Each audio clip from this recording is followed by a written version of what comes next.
para cada caminho, né?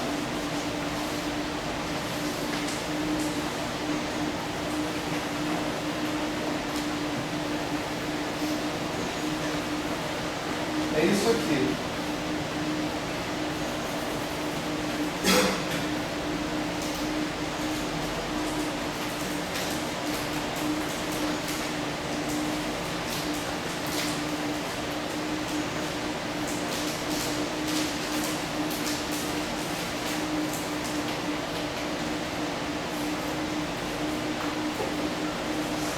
Então tem essa amplitude para um determinado caminho. Vocês concordam comigo que se você me der uma função x de t, em princípio o que isso aqui vai me dar é um número, né? Se eu souber fazer aquela integral funcional sobre os p's, né? Tá certo? Isso aí vai me dar um número. Mais especificamente, isso aí vai me dar uma fase. A gente vai calcular essa fase agora. Tá certo? Nós vamos fazer integral funcional sobre os p's para essa classe de sistemas que a gente está considerando. Para newtoniano é igual a P2 sobre 2m para V de x. Tá certo? A gente vai mostrar que dá para fazer essa integral sobre os p's e encontrar essa fase especificamente. Vamos fazer isso então agora.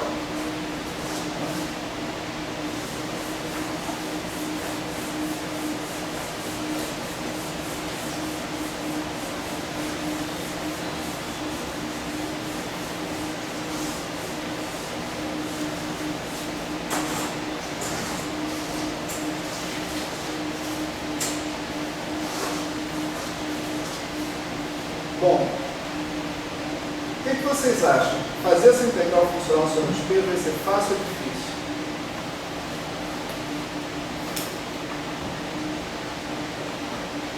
Vamos raciocinar, certo? Não vamos entrar em pânico, né? Vamos raciocinar. Calma, muita calma. A integral sobre o x é apavorante. Eu concordo. Eu concordo com vocês. Se eu mandasse fazer integral sobre o x, você fala, meu Deus, vou ferrar, vou tirar zero no curso. O professor também tiraria, não tem problema. Né? Mas a integral sobre os p's não é tão apavorante assim não. Porque qual é a dependência em p que eu tenho? Né? Olha só, eu tenho a dependência em p aqui, que é uma dependência exponencial de uma função linear de p. Né? Eu tenho dependência em P aqui, mas aqui eu já disse que a dependência em P é do tipo P2 sobre 2n. Então aqui é uma função quadrática de P e aqui é uma função linear de P. O que eu faço quando eu tenho uma situação dessa? Completo quadrado. Né? Para quê? Para transformar o cara numa função quadrática de P. E aí eu uso uma integral de Fresnel. Né? Tipo assim, seria uma gaussiana. Quando você vai para o plano complexo, eu chamo isso aí de integral de Fresnel, que é a continuação analítica da gaussiana para valores complexos, para o eixo complexo. Certo? Então, a integral sobre P realmente não é de se esperar que seja uma coisa tão complicada assim, pelo menos para essa classe de sistemas. Certo? Em que situações uma integral sobre P poderia ser complicada? Se o meu hamiltoniano dependesse de P3, P4, P5, aí eu não saberia fazer essa integral. De jeito nenhum. Tá certo? Logaritmo de P, não sei. Coisa desse tipo. Não tem a menor ideia. Logaritmo dá, né? Ele fica exponencial do logaritmo, não. Tudo certo. Logaritmo não é uma coisa. Sei lá, qualquer função genérica de P, né, que eu colocasse aqui, ia complicar a vida. Só que o P em geral está relacionado com a energia cinética. Né? E a gente sabe que a dependência em P da maior parte dos hamiltonianos que a gente conhece por aí é exatamente do tipo P quadrado mesmo. Né? Então, eu não espero ter muitos problemas para fazer a integral em P em geral. Não só no contexto da mecânica quântica não relativista, como também no contexto da mecânica quântica relativista. Certo? Ou da teoria quântica de essa situação que está aqui não muda apreciavelmente, mesmo quando você vai falar de um sistema com um número infinito de graus de liberdade. Certo? Você continua tendo uma certa função quadrática de P, e aí você pode fazer a integral completando o quadrado, que é o que nós vamos fazer agora. Certo? Então, olha só. Esse negócio de completar quadrado, vamos voltar aqui para o nosso dia. Xi mais 1, Pi mais 1, Xi, Pi. Né? Ele é escrito assim, integral menos infinito, né? dpi sobre 2π ao quadrado, exponencial de pi, x i mais 1 menos x, exponencial de menos i, epsilon, pi ao quadrado sobre 2n, mais px. Tá? Então, aqui está bem claro, quer dizer, quando você isola uma das contribuições para o propagador, uma daquelas contribuições infinitesimais para o propagador, né? Fica bem claro o que eu acabei de falar. Ó. Aqui pi ao quadrado, aqui é pi. O que você tem que fazer? Você tem que somar alguma coisa de modo que isso aí fique pi menos algo que não depende de pi ao quadrado. Para você ter isso, você precisa subtrair alguma coisa. Né? Então, essa operação simples, ela em princípio vem o seguinte: exponencial de i, xi mais 1 menos xi ao quadrado sobre 2 epsilon, exponencial de menos i epsilon de xi, e a integral que sobra é a integral de pi, né, sobre 2π ao quadrado, exponencial de menos i epsilon de i menos xi mais 1 menos xi sobre 2 epsilon, tudo isso ao quadrado,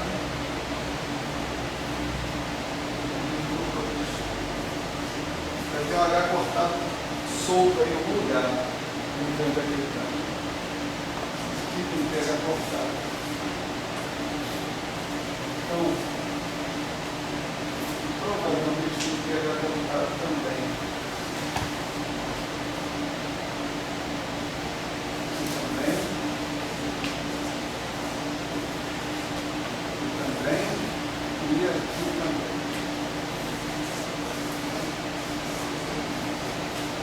Depois eu pediria que vocês conferissem isso aí com cuidado.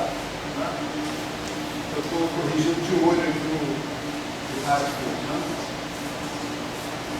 Bom, o que a gente fez? A gente somou e subtraiu esse objeto aqui, certo? Com isso, esse objeto mais aquele cara que está ali, né? Ou pelo menos aquele cara que está ali, virou um quadrado, que é exatamente esse cara aqui.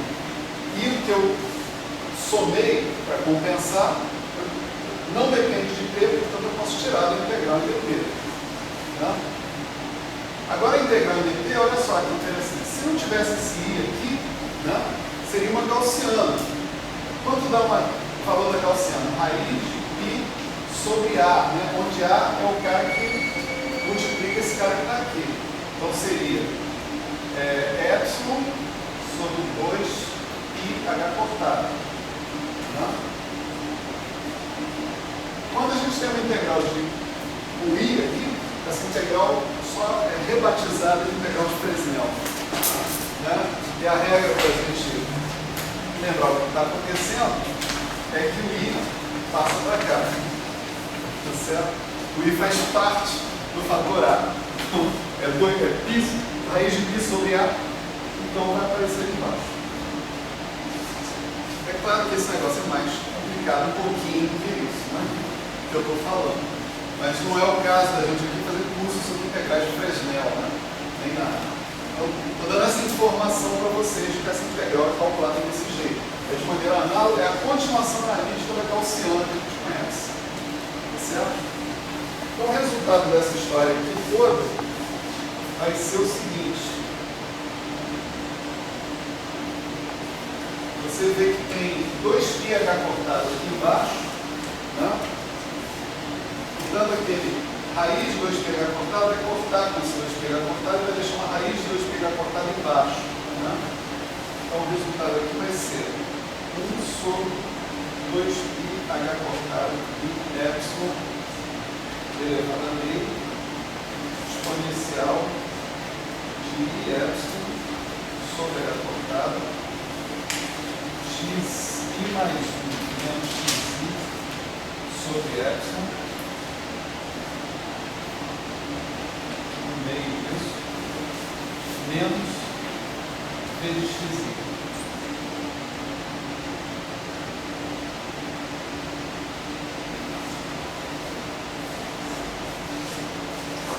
Certo? Então, a integral sobre o momento em t, né, pode ser executada exatamente. Faltou um passo aqui, né, que eu não sei se todo mundo percebeu, se é trivial demais, ninguém quis falar. Aqui não era p, aqui era p menos alguma coisa. Então, você tem que definir isso aqui com p' aí, né? Só que dp' aí é igual a dpi, né, porque você está fazendo uma translação só nessa integral. Então, o fato de você ter aparecido com isso aqui deslocado não tem problema nenhum. Tá? Esse é o resultado final. Né? Chama. Oi. Falta uma massa ali, não? Dentro do coisa para aí. Falta. Uma massa aqui. Ó.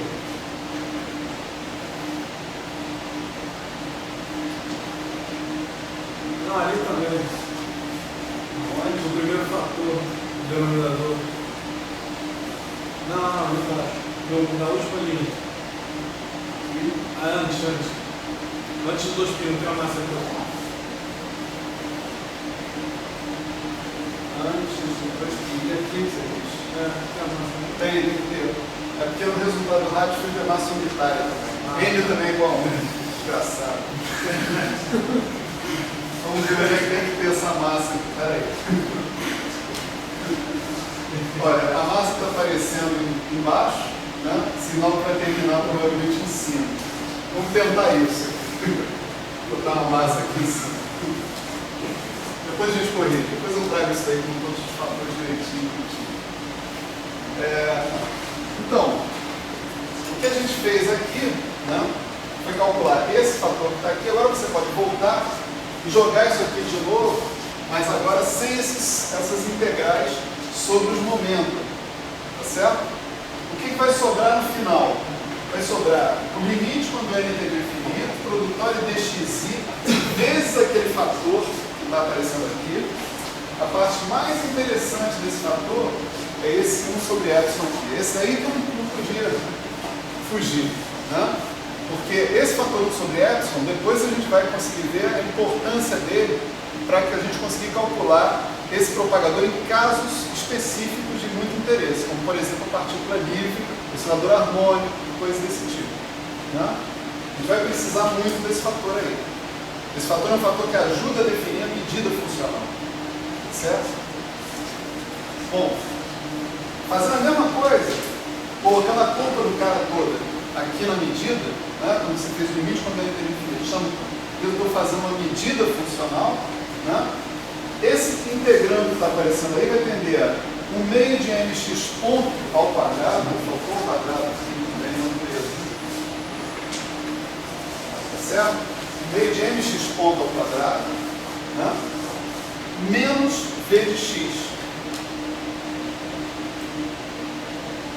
Mas isso é exatamente a lagrangiana. Então você tem integral em dt da lagrangiana. Certo? O resultado que a gente obteve aqui, é que isso daqui vira a exponencial de I sobre H cortado, integral em dt, entre P0 e T, da lagrangiana, que é a função de x e x ponto.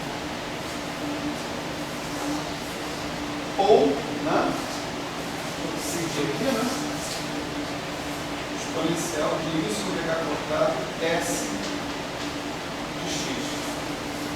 Essa é a ação.